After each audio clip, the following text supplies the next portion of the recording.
Bonjour, bienvenue dans le Jardin de Grandiflora. Nous sommes début avril et là vraiment tout s'accélère. Donc il est temps de continuer à se mettre à jour dans les plantations. Alors aujourd'hui ça va être l'oignon, le thème de la journée, donc l'indispensable de tous nos petits plats avec l'ail. Alors l'oignon, l'ail et puis l'échalote, ce sont vraiment des bulbes que vous plantez à l'automne ou au printemps. Et au printemps c'est vraiment le mois d'avril qui est la date butoir des plantations. Donc là on est juste bien, il ne faut pas qu'on traîne de trop. Ensuite au niveau plantation, il vous faut un sol vraiment très léger, très drainant. Et c'est le cas si vous savez que votre région peut être bien arrosée, et d'autant plus si vous avez un sol lourd, là, il faut quand même être très vigilant. Donc si vous avez un sol lourd, il faut buter pour éviter que le bulbille soit dans une terre qui retienne trop l'eau. Et si vous savez que vous êtes dans une région qui est relativement humide l'hiver, vous pouvez distancer et planter au mois d'avril. Alors du coup, les gammes d'oignons que vous allez planter se restreignent un petit peu, oignons ou ail ou échalotes, mais il y a encore quand même pas mal de choix. Donc nous, on a pris un oignon qui se plante, entre autres, au mois d'avril, qui va être une variété jaune et très précoce. Et puis une bonne conservation, voilà, donc elle a toutes les qualités. Donc c'est parti, on va planter ces oignons aujourd'hui.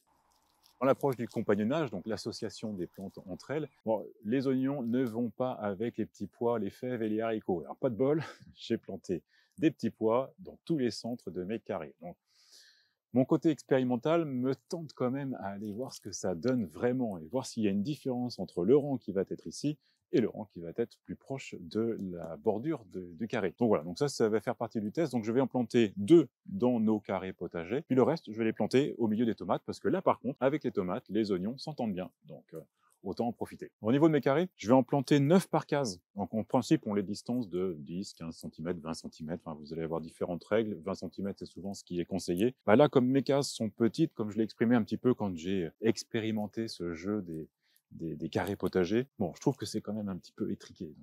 Donc on a un petit peu de frustration de ne pas en mettre beaucoup dans chaque case. Je vais en mettre 9, c'est-à-dire que vous voyez, j'ai fait un quadrillage, et donc je vais avoir 9 positions. Alors le bulbe, vous l'enfoncez de 2 fois sa hauteur. Donc c'est assez simple. Et bien sûr, toujours la tête vers le haut et le système racinaire vers le bas. Alors, puisqu'il est dit que les tomates et les oignons font bon ménage ensemble, voilà, j'ai créé ce petit tracé au sol pour bien organiser entre les plants de tomates, que ce soit le plus équilibré possible malgré tout, pour que ça reste esthétique. C'est rangé où je vais planter maintenant les oignons. Alors, j'en ai encore une belle quantité à mettre. Donc voilà, donc je vais les positionner, puis après je vais voir si ça s'est bien réparti sur le dessin, au moins au niveau occupation de l'espace. Donc je plante, comme je disais, à peu près tous les 10-15 cm. Bon, hasard des répartitions, il m'en reste juste un, donc c'est juste parfait.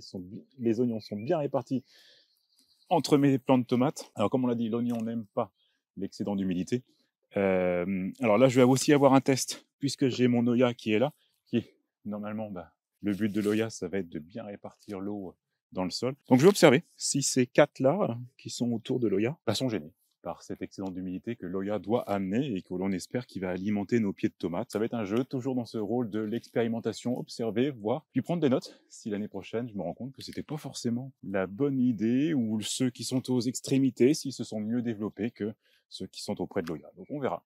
Le but du jeu est également d'observer, c'est vraiment ça le charme du jardin, c'est d'être toujours dans l'observation.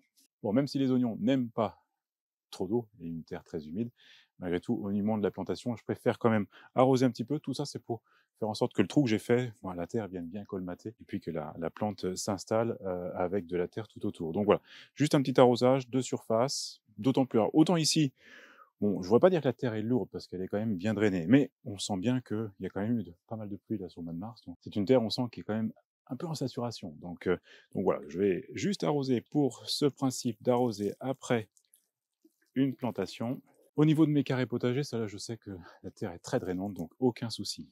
Alors les autres tâches que je vais faire dans notre potager, ça va être distancer les radis, retirer un radis sur 2 ou 3, parce que des fois les graines se sont mise un petit peu trop collée, donc il faut retirer pour qu'il y en ait au moins un qui se développe bien. Ça va être également désherbé, parce que je vois bien que le carré, là où elle est là, il faut quand même apporter un peu de désherbage. Donc désherber, c'est toujours une tâche qu'il faut prendre régulièrement pour être sûr qu'on est à jour de cette invasion des herbes folles, adventices, on les appelle comme on veut, mais mauvaises herbes.